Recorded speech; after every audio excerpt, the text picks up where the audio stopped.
দাম বৃদ্ধিতে গ্রাহকদের প্রতিক্রিয়া কি? চাহিদা অনুযায়ী তারা তেল পাচ্ছেন কিনা? মারফি, আসলে সংকট চলাকালীন বা দাম বৃদ্ধির আগে যে পরিস্থিতি ছিল কুড়িগ্রামে এখনো সেই পরিস্থিতিটা রয়েছে। গতকালের রাত থেকে জ্বালানির যে তেলের দামটা বৃদ্ধি পেয়েছে সেটা কিন্তু যে খুব একটা বাজারে প্রভাব ফেলেছে নাগরিকদের মধ্যে সেটা কিন্তু নাই। তবে কিছুটা হলেও স্বস্তি একটু হয়েছে, সেটা হচ্ছে যে গেল 2-3 দিন যেটা আমরা প্রায় 1 কিলোমিটার থেকে 1.5 কিলোমিটার পর্যন্ত বাইকারদের সহ অন্যান্য যানবাহনের যে চাপটা দেখেছিলাম আজকে কিছুটা তুলনামূলক কম।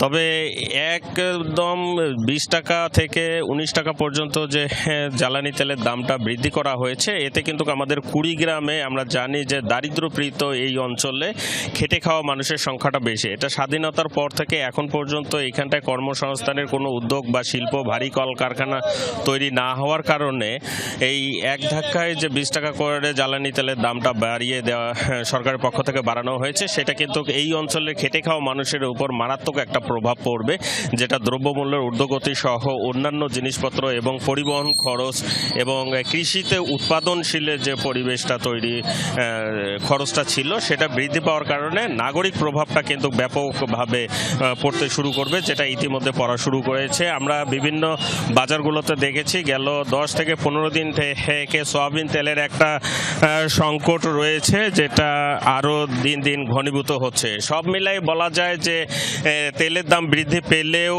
যে নাগরিকভাবে যে ভোগান্তিটা সেটা কিন্তু এখনো শেষ হয়নি। মারফি।